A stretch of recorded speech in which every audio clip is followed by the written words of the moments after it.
Oh, yeah. All right. Good afternoon, everybody. I hope everybody's doing well. This is going to be a very, very short video. Let me get into the scripture right now. You see the title, DCEU Realism Part 8. I'm going to get into it. Oh, my gosh. I think I lost my scripture that I was supposed to read today. Okay, fine. We'll just do something new. Um, the scripture here comes from Acts chapter 11. I'm just watching it for the first time. It goes like this. Um, Peter had a dream, and this basket, he was waiting. He was hungry, and he went up into a room, and he had a dream. And in that dream, a certain vessel descended. It was with this as a vessel, what basically was a sheet, and inside of that sheet contained all kinds of animals.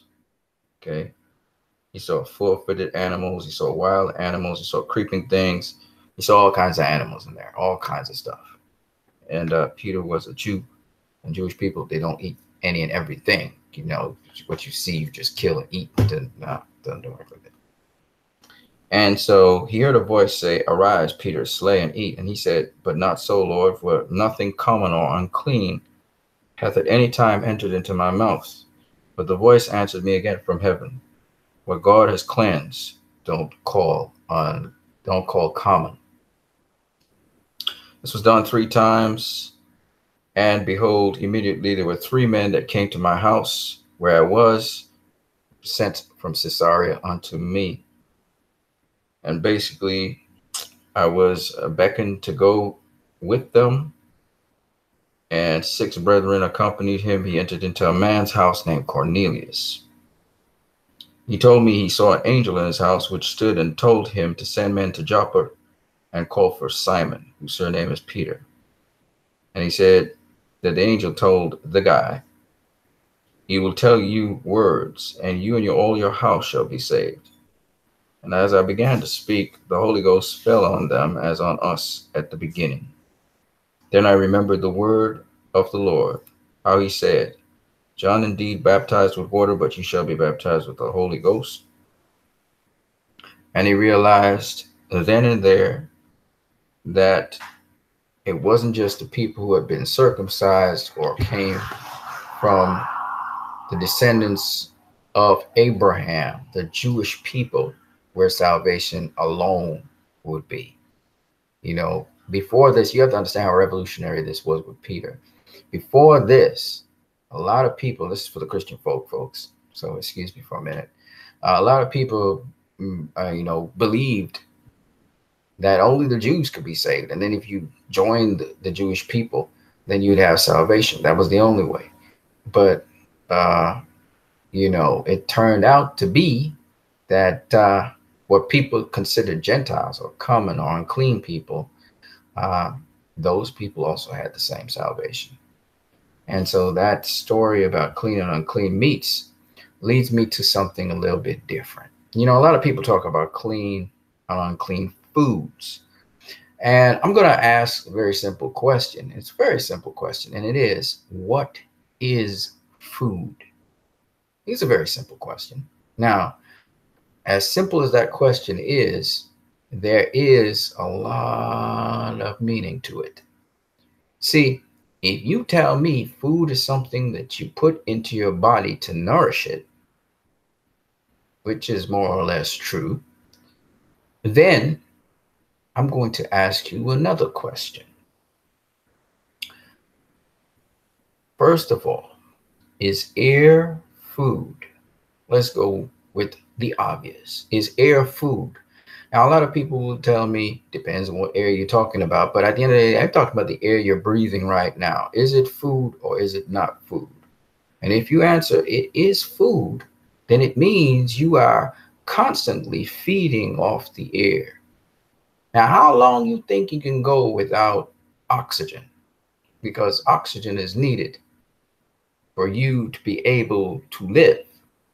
It gives you energy. It combusts the food, chemical food, that is. Now, the question is, how long do you think you can go without oxygen? And the answer to that is not very long. right? So why I say this is because food is not necessarily only physical things. Whatever you put into your mind, knowledge, wisdom, these things also are food. There is good food and there is bad food. Why I say this is because the scripture about clean and unclean meats or clean and unclean food goes to whatever you put into your mind. It goes beyond just simply physical food, and it goes to also things that you feed on, your mind stays on, you focus on. And so there's clean food, which is the things which help you and help you to develop as a person. And then there's unclean food, the things which you meditate on, which will destroy you and your communities around you. So what I'm basically saying is this scripture was speaking and telling Peter it's not just labels and definitions of people, but it's actually the actual things that people may feed on. If you allow to come into your system things like selfishness, greed, inordinate passions for things which are destructive, if you allow yourself to feed on those things, selfish pride and hatred and vindictiveness and stuff like that. If you feed off of those things, then guess what? You will be destroyed. Those things are unclean. But if you feed off of things which will benefit yourself and other people, such as generosity, love, peace, kindness, gentleness, etc., then obviously you will grow as a person. Your character will grow. You will become a better person and you will become a wiser person for it. So I wanted to use that just for the Christian folk out there, just to, as I'm on the airwaves here, to let them know that you have clean and unclean meats or clean and unclean food. And more so than the physical food, you must always think about what qualities, characteristics, and virtues you are actually taking in all the time. Well, let me just say, you're not an amoeba where you just absorb things. You have a gatekeeper. The gatekeeper is your mind. You decide what thoughts, what things to meditate on, what things to actually spend your time on, your focus. And so you are the decider of all of these things. What you allow into your mind and into your thoughts and into the center of your life, and what you will push away or simply not allow to take control of you. You are the decider of that. No one else can do it for you. And once you stay continuously seeking to do good in this world, I guarantee you, you will not only grow as a person, but you will affect other people around you who will also grow. A lot of people will be inspired by you, and other people will resent you. It's not just a perfect world in which everybody's going to be happy you're around. No, some people are actually going to feel convicted because you are around.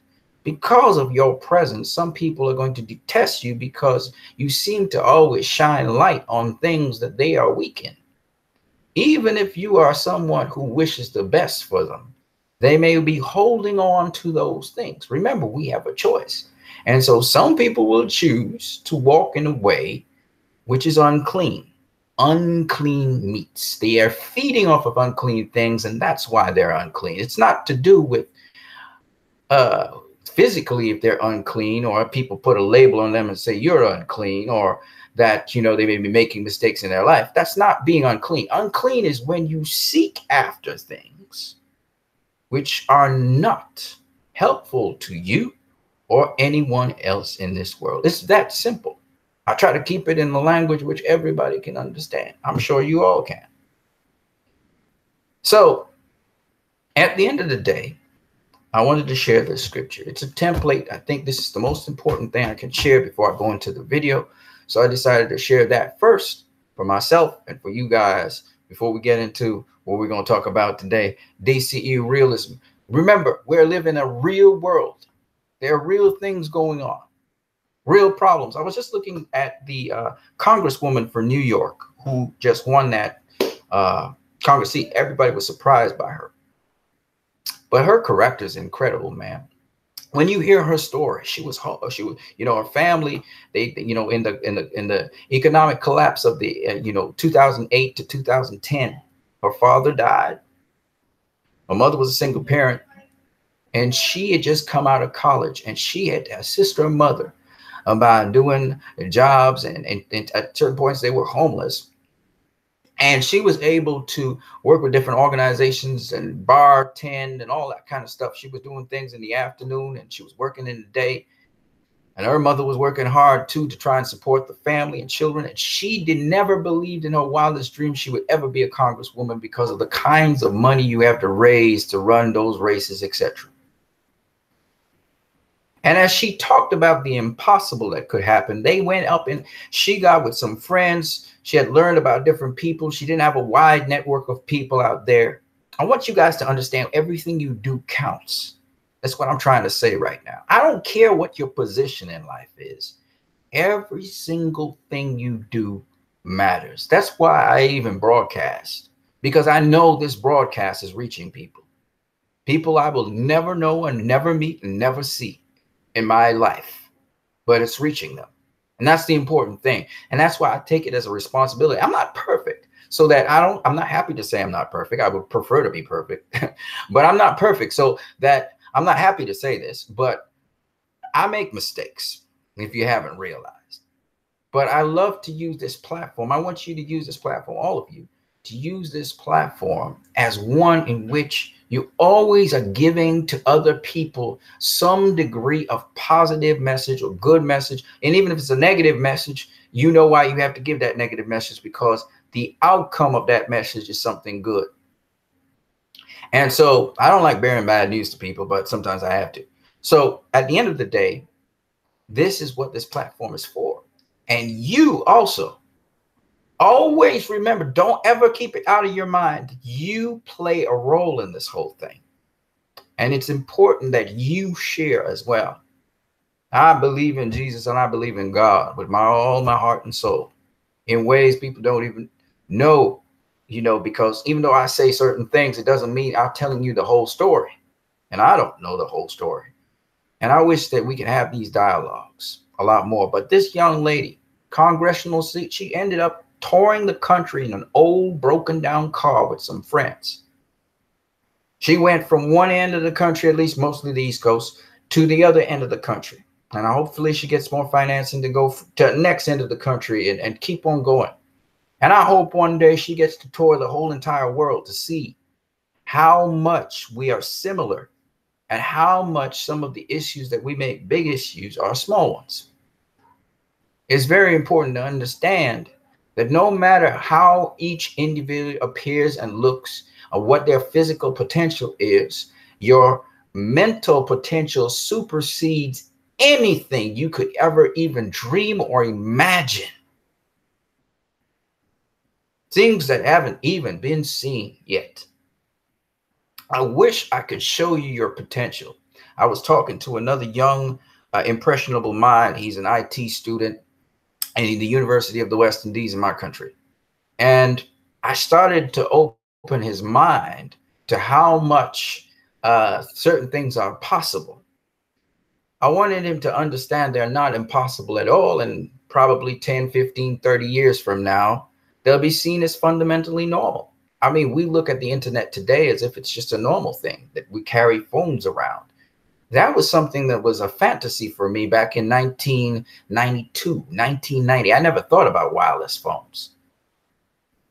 At the turn of the 80s into the 90s, we didn't have that stuff. We had telephones. We had these big old, the Army had these big old military things. They look like a radio, okay? You have to understand that the impossible is always possible. And if you think that way, you will always push the boundaries. Maybe not for yourself, you will succeed, but somebody else after you will try and succeed. And you may set the framework for that, the foundation. There's this guy, Nikola Tesla. I advise many people to go check out his work, because his work, a lot of it has come to fruition today. There's still a lot more to go, but a lot has come to fruition today. And Nikola Tesla at the time was seen as a madman in his older age, as he started to talk about things in a manner for which people were not very familiar with. A lot of his theories still to this day are interesting ones. Some of them I know to be true, even though they're not confirmed by science. Now, why I say all of these things is because I want you to push the boundaries of your being, your mind, for the benefit of all of us. Not just mental boundaries in terms of academics and etc., but also in terms of spiritual boundaries, particularly dealing with the qualities and aspects that are considered abstract: love, peace, joy, those kinds of things. Let me tell you how powerful they are. If you really truly have love, you're going to affect people in ways that I can explain to you in certain ways, which are very complicated. But the simple version of it is love is somewhat infectious, real love, and people are attracted to it. And when you truly express love to people, when you can get to the point where you truly have that, you will be able to do things that some people will believe are not possible. I think of this young congresswoman who's doing something that seems impossible. But it is because, once again, she began to see the need for doing so, that all of the things started falling in line. When you are driven to do something, and once you keep with that drive, you will accomplish whatever it is you are seeking to do. And if you don't, you'll damn near come close to it, and somebody else will do it after you. So what I'm saying to you is that I want you to understand why I do these videos. I don't do these videos for you guys to sit idly on the sidelines passively and watch as the world goes around while you oscillate in your little universe with your friends. That's not good enough. We have to push outwards, meet people that we are not familiar with, circles that we do not belong in. We have to push the boundaries so that people can see how much we are the same. Okay, let me move on to what we're going to talk about, which is, again, comic books. And I'm not saying it's easy. In fact, it's damn near sometimes hostile. You may be treated very bad, but you get over it over time, especially when people start to treat you bad on a regular basis, and then you have some that treat you well. The point, anyway, is not to try and be perfect at the point in time and wait for that to happen to make those moves. You got to do it today. And that's why I put myself out there. You see my face, you see everything. All right.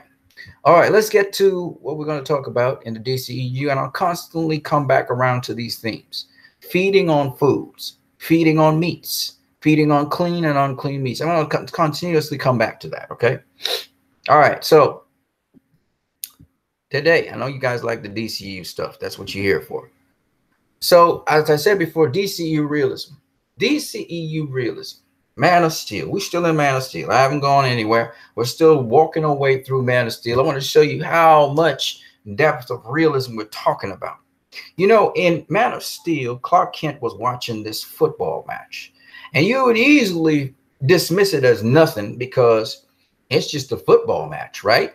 And it's probably some mythical world. Kansas, you know, is a mythical place. You know, Smallville definitely is a mythical place. So it's some mythical match going on, you know, and you just dismiss it, right? You know what was crazy about that? How real that football match was is insane. And I'll show you what I mean.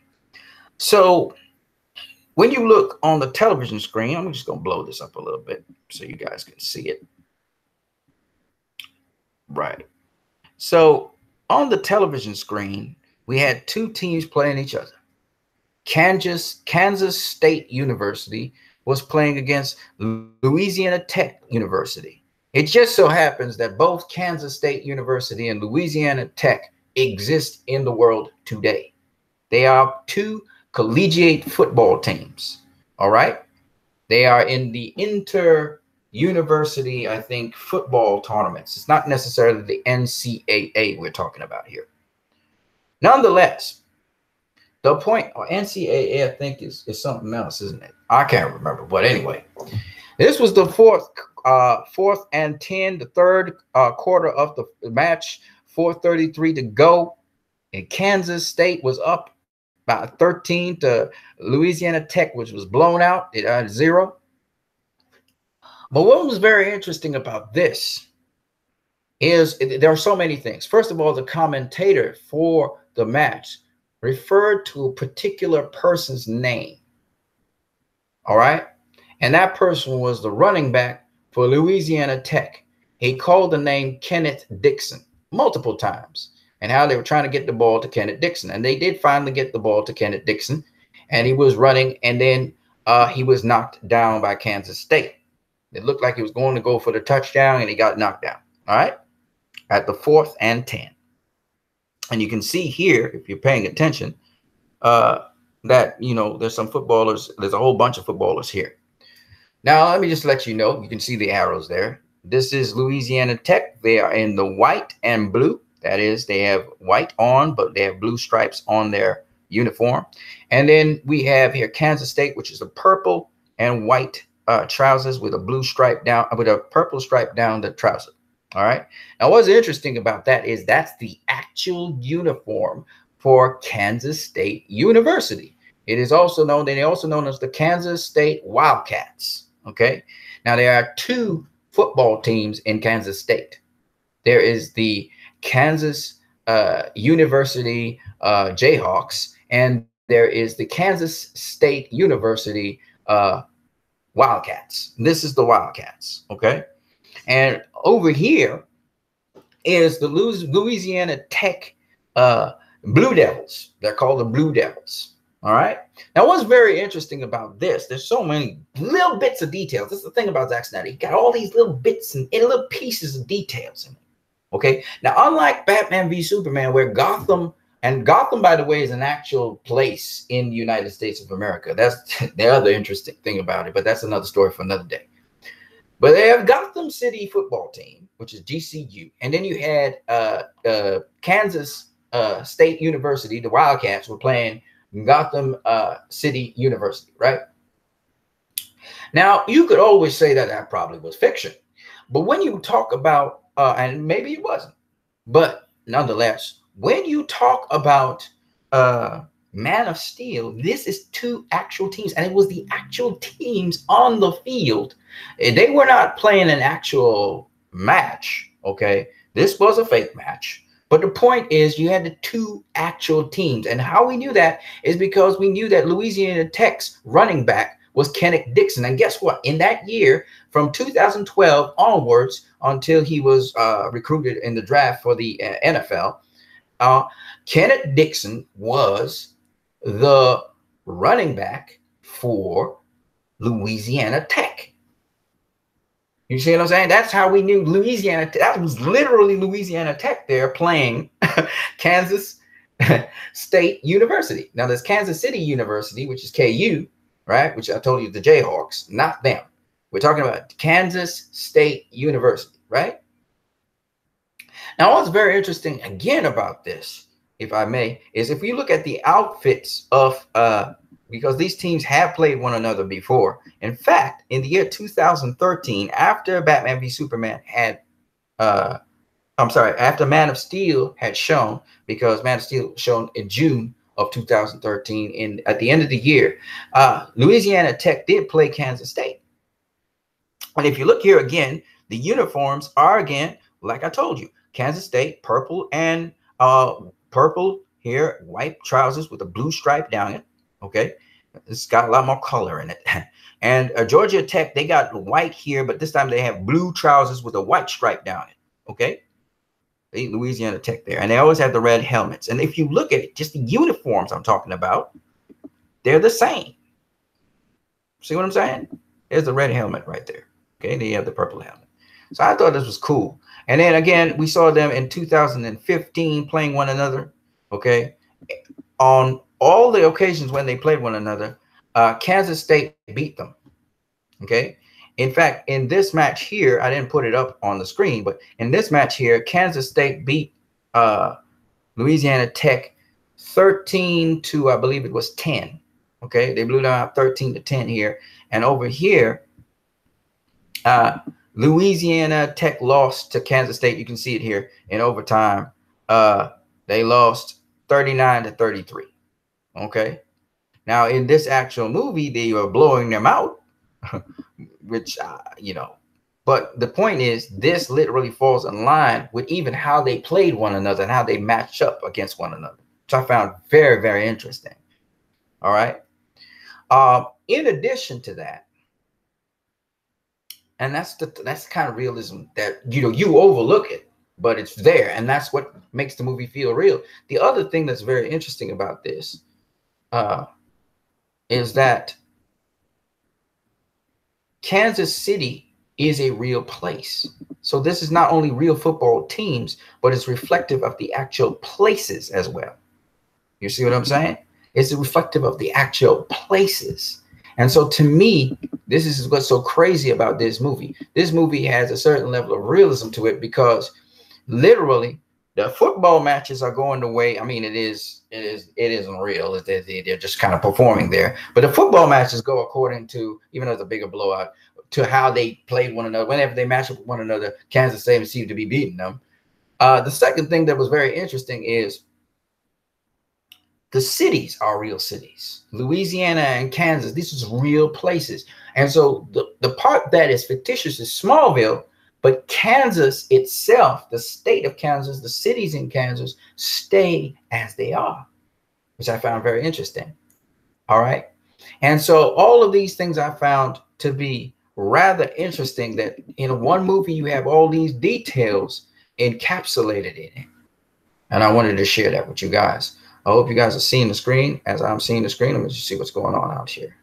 Hold on a second. Let me just make sure everything's in order. Oh, I didn't check to see if you guys were there. Sorry about that. I'm gonna do that now. Okay. Oh, okay. Damian Anton Vincent. Good evening, Anson. Good evening, brother. I hope everything is well with you. I know you're from Trinidad, and so I'm hoping that everything's going well, my brother. Yes. Going on with what I'm saying. So this is a real situation. There's real things happening. And you can see also the way how they format the thing is just exactly how they formatted there. Now, this is Fox News here. And they don't say if this is Fox or not in this case. Maybe it's just the local station because he's from Kansas himself.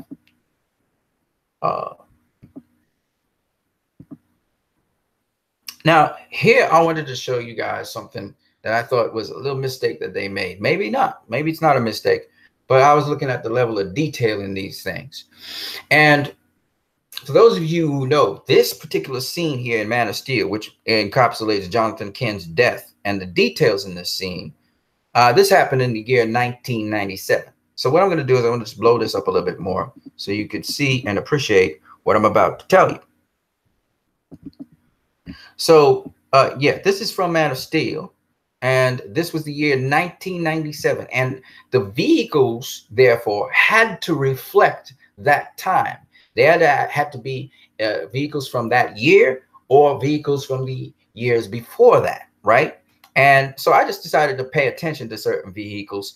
But almost all these vehicles here are either from before that time or during that time. So this is a period piece. This is a period of time. Even the clothing, what people wear, etc., is period. And you can check that out. Of course, there are people responsible for that on set to make sure that that happens. So what people don't know is almost every DCEU film has had flashbacks.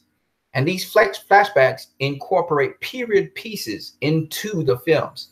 So there's certain things you got to understand. And you have to pay attention to details about that. So from the very last and smallest detail, these guys have actually been paying attention. I think they slipped up on some of the details. I'll show you what I'm talking about in a minute. So anyway, this is 1997. This is the time when Jonathan Kent dies, and he dies because of the accident with the tornado. Now, I just decided to pay attention to a couple cars because I noticed something about them. So this vehicle here is the BMW 5280i, as you can see here. It's the 528i. Okay, as you can see right there. It's a particular model. This one's beaten up. It's a little bit older, but you know, it's been many years. So this one's a used one. But this is the exact car. Okay. Let me zoom in a little bit more so you can see it. A little bit more detail. You can't really see it. It kind of gets blurred out here, but I'll try to get a side view in there so you can see that. All right. Anyways, that vehicle, which you see here, it's very interesting. When we look at when Clark is watching at all the vehicles here, and you can see all the vehicles as they line up down there, and you can see this is an American car. It's a Chrysler, more than likely a Chrysler Plymouth, but I didn't have the time to go isolate and look at every single detail of car out there. Okay, I couldn't do that. It was way too much work. A certain set of people do that. Okay, and this is a car that was I think it's in the 80s. It came out, or the 70s, and they kind of modified it and updated it. This here is a Mercedes-Benz. It's characteristic by the backlights, and it just has this specific feature. You can't see the car in between. All right. This car here with the door open is this same car we just saw up here, right? That's the 1997 BMW 528i. Okay, that's what you're looking at there. You can't see the license plate, unfortunately, but that's this car. All right, and this car here is the Lexus ES300. It's a 1997 version, and that basically is it right there. The only difference is it has a little yellow strip up on top of there, which you don't see. Well, you've seen the yellow strip here. I guess when it lights up, you'll see it. All right. Now, why am I paying attention to these particular cars is because they kind of slipped up, and they changed up the cars. They changed up the cars with the tornado scene. No other cars are changed in this set piece except for those cars. So they replaced the American Chrysler car with a Honda Civic. So this is a Honda Civic right here. I'm just showing you the identical car there. And then you have here what looks like a hatchback car, or it could be the Mercedes-Benz that's being crumpled because it's smashed into a car in front of it, because it looks like there's some damage done to it, or the door is open or something. I don't know. Maybe the door is just open. But this looks more like either a hatchback, or maybe it's the same Mercedes-Benz, but it's crumpled in. All right, it's one of two things. I notice also you see the United States of America right there on this truck. Right, there's some different trucks. This one has hay. This one is this is some people going cross country, etc. Right, we got the Cherokee Chief right here. This is the Cherokee Jeep they had. Right, this is I can't remember what name of the car is. This is one of those it's an American car, right? And there's a Jeep right there in the back and stuff like that, right? U-Haul, the guy's moving, right? And this is probably a Chevy driving right there. But anyway, the point is these are all 1990 cars, and this is an old truck up in front there. And this here is a tractor, which is about to get plowed through, and there's a car lifted up and it's going to come crashing down. But I just thought this was interesting that they actually changed up these vehicles. You know, this car looks more like a Mitsubishi Lancer, or what they know now as the Evo, but this is an older version, much older version of the car. Maybe it's not. Maybe it's another car. And this one looks like one of those Dodge cars. It was one of the designer Dodge cars, it looks like. So it's interesting they've changed the Lexus and this one. They still put two black cars back there and comparable looking cars, but I think they changed up the cars, which was very interesting. So I just thought, you know, having observed that, I would bring it to you guys' attention, right? Details are always important. Maybe the cars got damaged or something, I don't know. But the important thing here in that scene and in those details was what happened with Clark Kent. So Clark Kent, you know, he sees all the stuff that's happening. The father comes in with the little girl, and Clark takes the girl from him. He's heading back, and the mother realizes that the family dog is locked inside the car. And Clark Kent says something which is very interesting. He says, I'm going to get him. I'm going to get him. And the father says, no, you take care of your mother.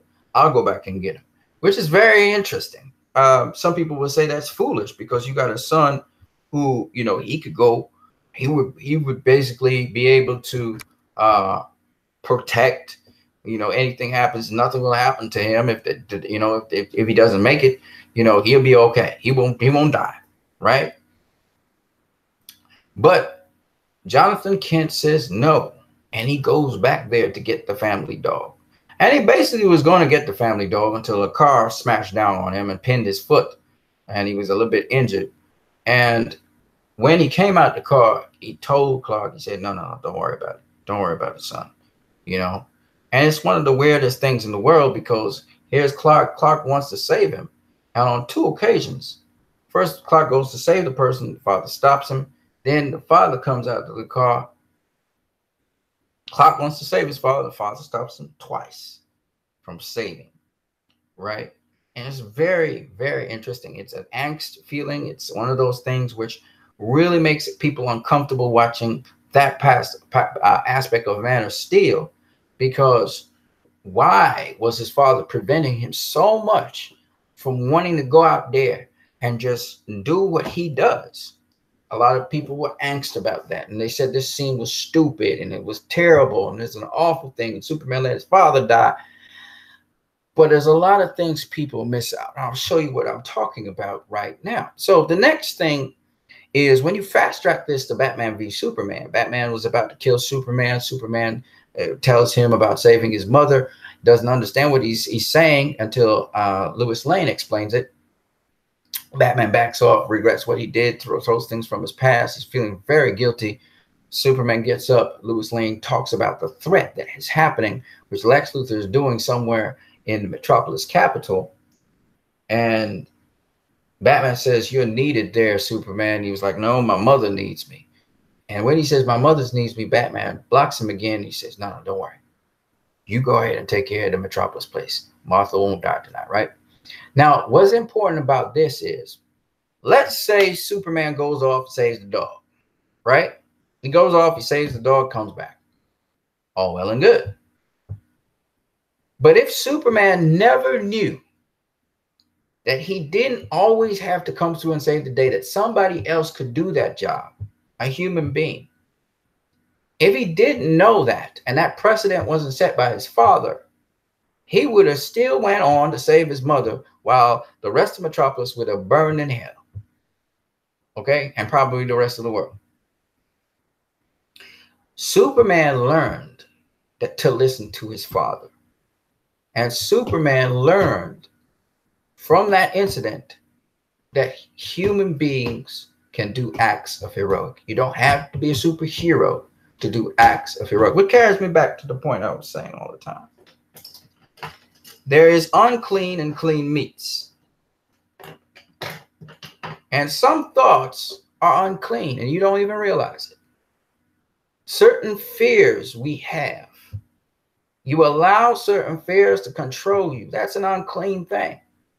Because it keeps you back from doing good. Perfect love casts out fear. Now, I'm not saying you shouldn't have fear for certain things.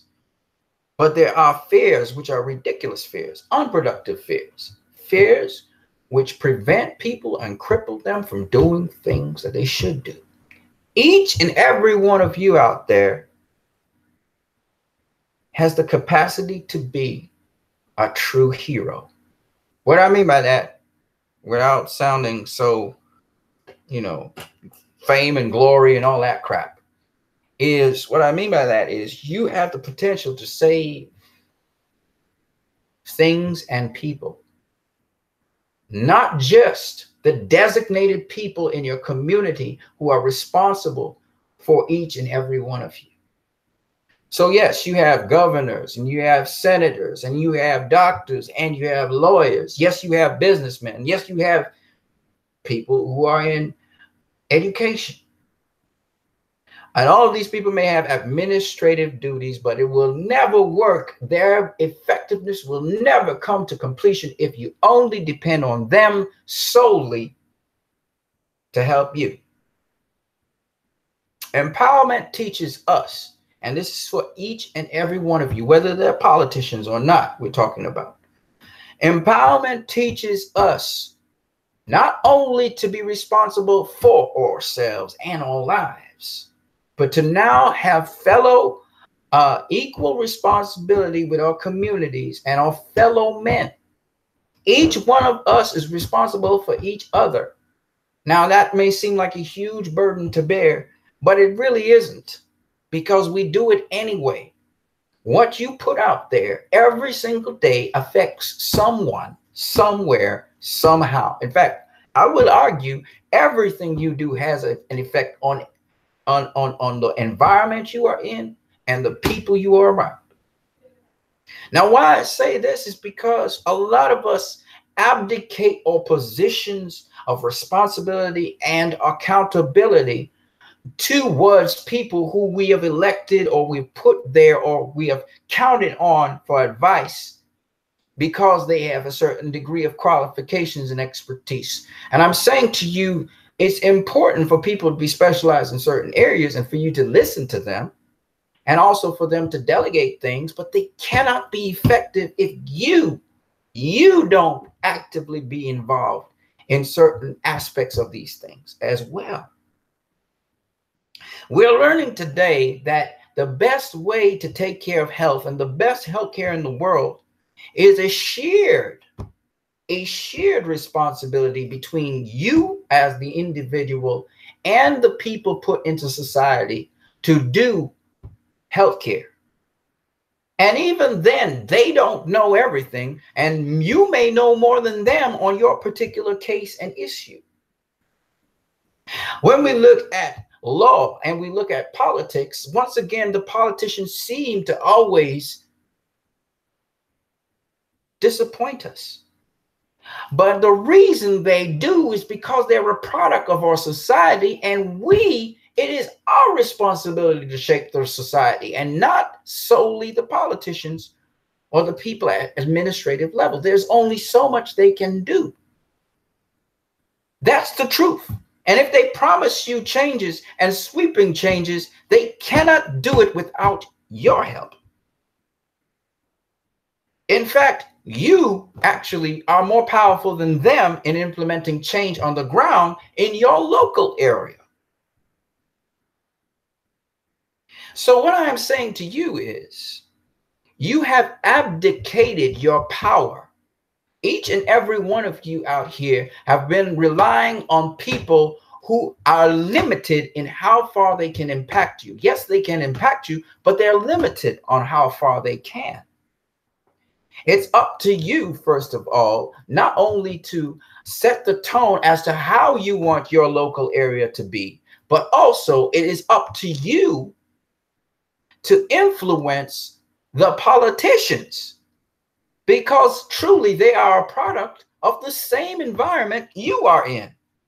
And if you don't change that environment, they can't change either.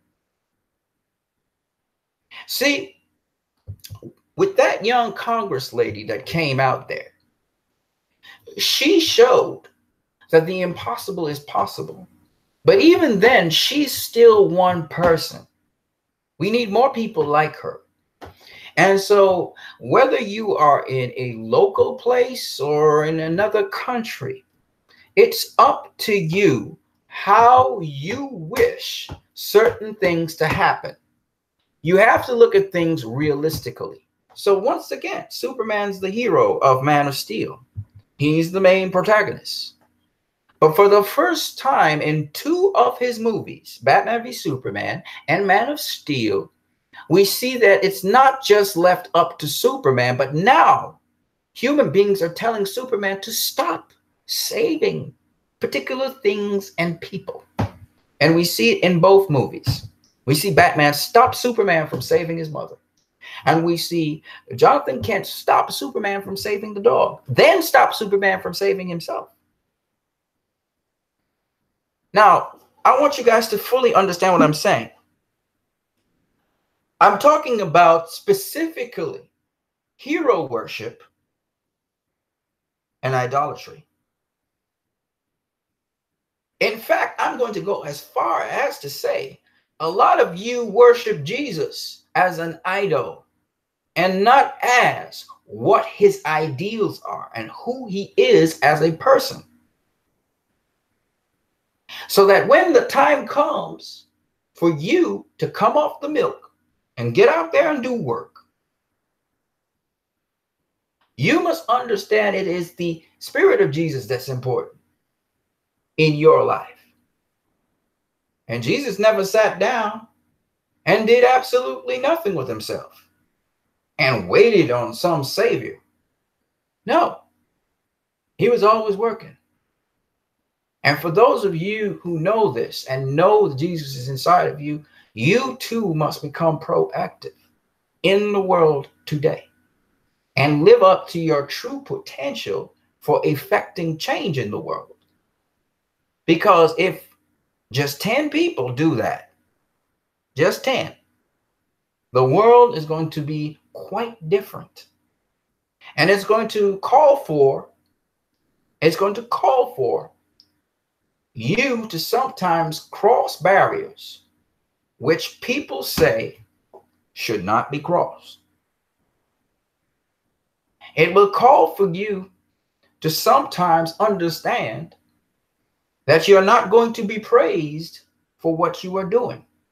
In fact, you will be ostracized and ridiculed for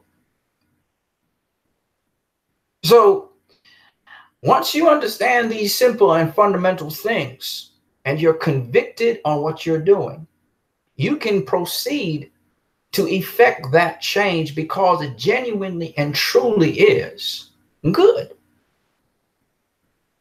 And people may appreciate it in the long run. They may not immediately understand and appreciate it in the short run. So, like I said, what are you going to feed on? Are you going to feed on fear? Are you going to feed on hesitation? Are you going to feed on a false comfort zone? Are you going to feed on things which, by and large, leave everything as it is, even the unsatisfactory things? You must do what needs to be done. People were talking about going to the polls and voting. That's a great thing, and you should do that. In fact, all of you should do that. Whenever there's an electoral process, be part of it. This is one way for you to effect change. But there are other ways besides that to effect change. I see some people acting in different ways. Some people approve of the action, some people don't. At the end of the day, if they're doing something that is going to give you a positive outcome, they're not breaking any rules, then it's fine for them to do it as far as I'm concerned. If you have to public shame certain people so they understand it's unacceptable in society to do such things, sometimes you have to do it. Once you don't touch them, once you don't hit them, and once you're not using abusive language towards them. But if you're holding them accountable for what they're doing, absolutely, and they must feel uncomfortable because you must let them know you are uncomfortable with the situation. And so there's nothing wrong with doing that. And people talking about civility and decency, when people are doing things which are not acceptable in the society must let them know with strong language. I wish a lot of you would be proactive that way. Well, it'll take time. Even if it is to just get out of the shadows and show people your face. Don't be afraid to show them your face. Don't hide. A lot of you hide in the shadows. You're afraid. Afraid of what? Let's get on. So here, these are two occasions where human beings, they actually are stopping Superman from saving people in favor of them, the human beings, actually saving those people. Because they believe it's more important Superman either be saved to do more important things or that Superman do more important things. All right. And that's the case. Jonathan thought that Clark needed to be protected and that his superpowers didn't need to be on display. That would cause just a plethora of other questions, which people already knew, had a sense that something was different about Clark. All right. So he didn't want to draw attention to that. That's why Jonathan Kent went back into danger to get the dog. And it was supposed to be a straightforward situation. It just so happened that it got complicated. Batman. Batman understood Superman was the only one who could stop the Lex Luthor on that level. Batman couldn't handle that. So Batman immediately said, you know what? I'm going to save your mother. Don't worry. I'll save your mother. So once again, it's sensible thinking, and really it's sensible reasoning when you think from the perspective of these human beings. And sometimes necessity is the mother of invention. Sometimes you're thrust in a situation where you must do certain things and you have to. And therefore you go about doing it. Okay. All right. So I wanted to share that with you guys. And that's basically my video for today. Let's see what you guys have to say in the comment section before I get out of here. Okay, there's not much saying in the comment section. I got to go, guys. It's 4:43 p.m. I have to go pay a bill. I may go out and actually work as well, do some extra work I have to do. So I want to wish you guys a pleasant and productive day, or if you're at the end of your day, a pleasant day. Happy 4th of July to those people out there in the United States of America. Your independence. Keep on pressing forward. Life has its ups and downs. Roll with those punches, but keep it moving and keep on shining brightly. All of you out there, it's important you shine brightly. That's the important thing. That's what we use the media for. This stuff is very important, very important. And whether you live or whether you die, do let your light be a beacon of light to somebody else to inspire them. That's the most important thing right now. All right. All right. I hope you guys have a good one. I'm out of here, guys. Let me just show you guys my face, because some of you guys, bro, you didn't see my face yet. So there you go. Deuces. Have a good one.